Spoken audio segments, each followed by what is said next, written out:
Hey, everybody. Welcome back to another episode of Unlocking Doors Mm-hmm. podcast. I'm your host, Cory, and I'm here with Michelle Castle. Mm-hmm. Today, we're going to be talking about should you sell your home or should you stay put Mm-hmm. and see if you can maybe time the market. So, Michelle, right Mm-hmm. now, a lot of people are sitting on a ton of equity. Mm-hmm. They probably have an interest rate that's under 4%, Mm-hmm. most likely in the low threes. Mm-hmm. And they're asking themselves, is it smart for me to give that up and go buy another home or go invest this money or go do something and sell this property? Or should I stay put and Mm-hmm. see if I can outsmart the real estate market and time it? The perfect timing question. Yes. Yeah. So what are your thoughts on, and I guess really we could dive into a couple different scenarios. The ultimate Mm-hmm. thing is, why are you asking this question? Because everybody's different. Yeah. So what are some of the most common scenarios or reasons that people would even ask that? I think, and what I hear a lot, people have bought a house in the last 2.5 years, Mm-hmm. really felt rushed to Right. make a decision. I mean, they looked at a house and they had 5 minutes to make an offer. And so I think just from the conversations I've had, there's some people that ended up buying, maybe it was the right house, but they don't really like the location, or they love the location, but the house no longer fits their needs. Right. Unfortunately, there's a lot of folks that are divorcing. There's some people that are married, getting married, and now all of a sudden they got more people that they've got to worry about. So back to the question, why are you asking? Yeah. Is it because you really want to make a move, but you're scared that, it's going to cost you more money in the house, cost you more money for the house plus the rate. Yeah. So, One thing we're seeing right now is there are a lot of people who are reluctant to get into the market. The past, I'll call it the COVID market, 2021, first part of 2022, it was almost like if you wanted to move on a whim, even if you bought your house a year ago, it was like, oh, well, I've got equity. I can get a lower payment. I'm going to do it. It makes sense. I can get something different.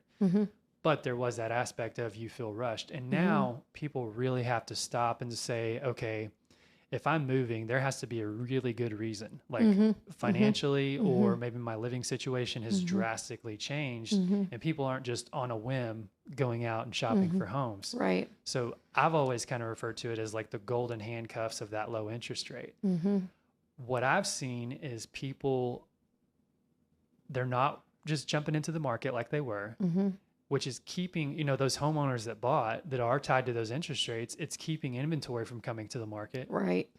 There's still a lot of demand in our North Texas area, and there's not much to choose from. So it's, Right. Values are staying up as well. One thing that I'm curious your thoughts on is if people do sell now and buy something else, or let's say they don't and they're going to wait until interest rates come down. What does that look like? Well, I've done the math and I can't remember exactly what the difference is.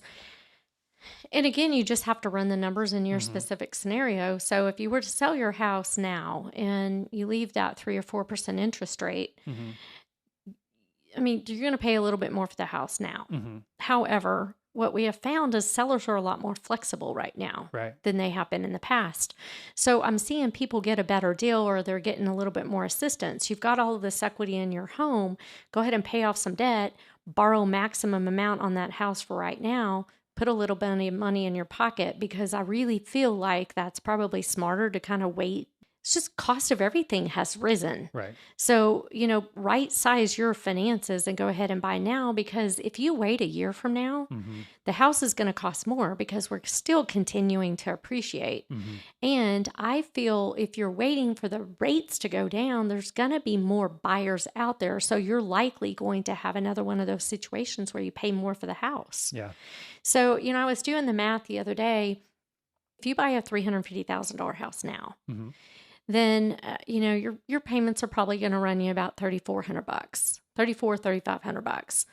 If you wait and buy it next year with just the average appreciation, you're going to pay $28,000 more.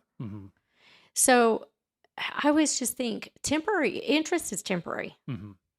The price that you pay for the house is permanent. Right. So if you're making a decision based on interest rates, you're looking at the wrong thing. I mean, you're making a decision based on the wrong number. Yeah. But I've just, the other day I was thinking about all of the wise financial decisions I've made, or all of the investments that I've made in real estate. I can't remember the interest rate on a single one of them. Right. And I've been buying houses for 30 years. Mm-hmm. So it's really not that important. So it's just really, again, why are you asking the question? Mm-hmm. And if you're really making a decision based on interest rate, you're thinking about the wrong thing. Yeah. And I think you hit the nail on the head. Whenever we do see interest rates drop, Mm-hmm. and all these buyers that are on the sideline waiting for rates to drop, Mm-hmm. I think that there's going to be a lot more competition. I think it's going to push values, Mm-hmm. and especially it'll push prices up, maybe not values. Maybe not values, but prices, which, Mm-hmm. If enough people do it, then It'll values. start affecting the values. Yeah. Right now, and if you're a seller, obviously this may not be what you want to hear what the market's doing, but Mm-hmm. if you have to sell, be strategic about it. But right now, buyers can get better terms than they could have in the past 2 to 3 years. Mm-hmm. They can get a deal that makes sense for them, and they can get a deal that makes sense for the seller, where everybody can move forward and reach their goal. If you wait, I think it's going to be a lot of competition. I do too. And you know what? If you're a buyer, if you're a seller, you're going to win on the buy side. Yeah. So. Yeah. And if you buy right now and you are extremely focused on rate, when rates do drop, if they drop and you've already bought your house, then you can refinance. You can get that lower rate, and it's going to drop your payment. So there's a lot of stuff that goes into that I think people need to, and one thing we always go back to is you need to be strategic about what you're doing. You need to talk to somebody, have a plan, talk to somebody who can help you think outside the box on that plan and look at it from a different perspective. And that's somebody like yourself or somebody like me. Absolutely. So, and I know when we talk to somebody who's thinking about selling, it's usually their first person they're talking to is a mortgage lender, because they're also thinking about buying. So they want to know what that looks like on the buy side. You'd be surprised how many don't. They'll call us after the house is under contract, and then you feel the pressure and the emotions of making fast decisions. Yeah. I know you do a really good job of saying, okay, if you're going to be selling your home, you need to be talking about what you're going to do with the money once you do sell the home. Yeah. Not everybody is thinking that far ahead. And I think that that's a big mistake. And that's kind of on their realtor that they're working with. Like their realtor should be talking about, you should be running a net sheet on what they're going to have in their pocket when they close. You should make sure that they're talking to a lender that can say, here's what you qualify for. Here's what this is going to look like. That's not stuff that you want to just leave up to chance and figure out at the closing table. Like, oh yeah, we sold. Now what are we going to do? Yeah, exactly. Yeah. Well, and I think even whenever the offer comes in, you've got confidence. Yes. I mean, you know how you want to negotiate the deal because you already have a plan in place. Exactly. So I think it's so smart, and it doesn't happen as often as it should. And that's one thing I just appreciate working with you, because you do think it through. You think like I do. Let's put a plan in place. Do you think that people can legitimately time the market? No, I don't. Yeah. I mean, I think if you've timed the market both on the buying and the selling side, you just got lucky. Yeah, I agree. I don't think it's just luck. Yeah. I've always felt the same way.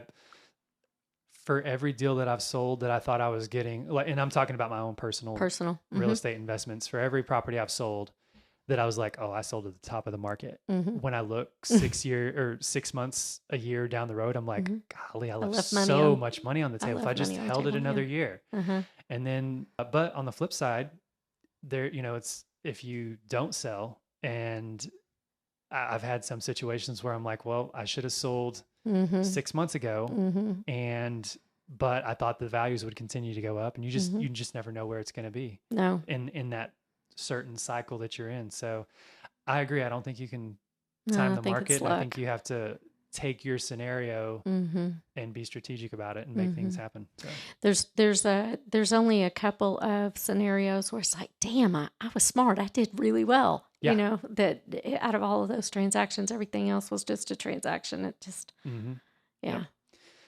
Well, guys, if you are thinking about selling or buying in this market, and you want to talk to somebody, just bounce some ideas off of people, get another perspective. Michelle is great about that. She's got the Mortgage Coach software that is very intuitive and can look at all different scenarios. And I'd love to talk to you about what your home could sell for, how we'd strategize all that.